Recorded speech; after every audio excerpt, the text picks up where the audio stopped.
I was shocked that lawmakers could go to China for the first time. And I mean like deep into their tenure, like deep. These people have been serving in Congress forever. This was their first trip to China.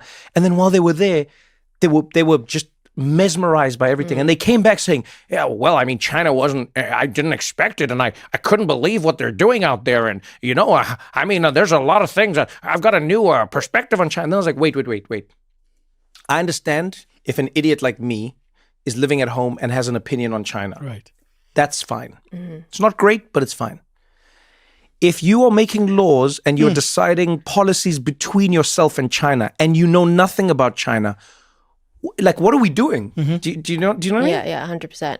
And I love that imagery of Marco Rubio, the Secretary of State, marveling at the ceiling as he goes into Beijing during the Trump-Xi summit. But that really sums it up. A ton of American vloggers, you can see this across YouTube, who in the last 18 months have been going to China, getting huge views, just showing, because China compared to Japan is way cheaper, and it's one of those underdog tourism destinations. It's been so developed since COVID, the internal domestic tourism industry, the logistics, the transport. So when people go there, they're so shocked that China's not the China of the 2010s. Remember the Beijing Olympics, and people were talking about pollution, and it was still... There was so much smog that people were saying they were afraid that the athletes wouldn't be able to run. They wouldn't... Yeah. So it's changed a huge amount, even the last 10 years. Well, I think it's because people keep an idea of a place or a people as they first learned of them. And I think we're all guilty of this in some way, shape, or form. Like in South Africa, one of the main things people would think about when they think about China is fake goods. Not even like a negative word, it was just like they're just the best at making fake goods. Yeah. But I think a lot of the world sort of stopped there. And they were like, oh, China, the place that makes things, cheap things, toys, and fake goods. And that's where China's identity stopped. Yeah. And to your point, it feels like either just in silence or when nobody was paying attention, China just leapfrogged. I was watching a video, I was telling you about this. I was watching a video about some guy who lives in Shenzhen, and this is a white American guy who grew up in Colorado. And he lived in like a small town, and he's not even like showing off the place. He's just like, hey, I just want to show you guys like how I live and my vibe out here. And the technology that he's showing, the lifestyle, the cost of living, the style of living, like how people are. And he doesn't like flower over things. He's like, oh, certain things are really strict. And then he's like, other things, people are riding scooters, like mopeds, wherever they want. And so he's being, from what I could see, relatively honest about his experience. But I won't lie.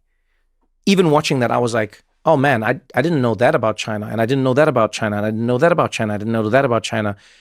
And I was just like, have we been living in like a dark ages of China information? I like the way you said that. I think so. But it's starting to change. Haven't you noticed on your TikTok, Instagram feed, there's a lot of discussion about, I'm living in a very Chinese time in my life, China maxing.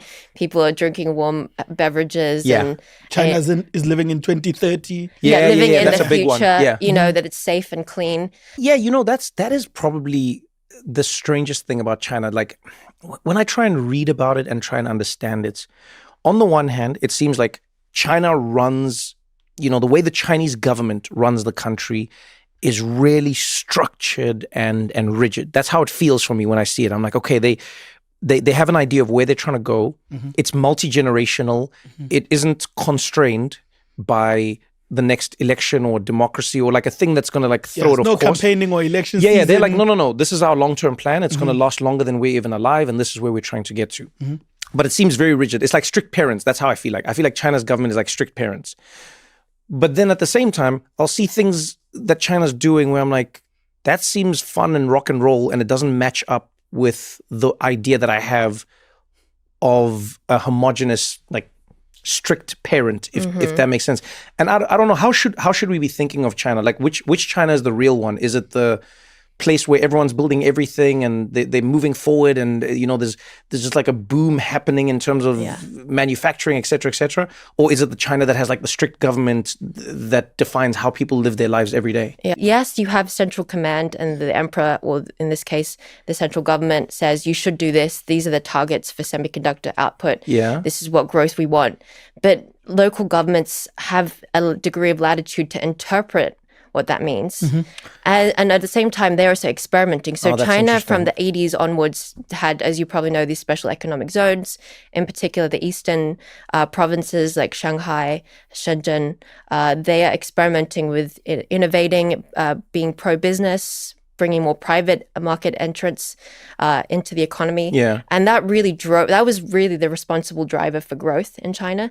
That cannot exist without a central government is willing to give a degree of latitude to the local government. So yes, China is like a strict Asian parent, and I know this from my own personal experience, but there's a degree of Asian parents? I do have Asian parents.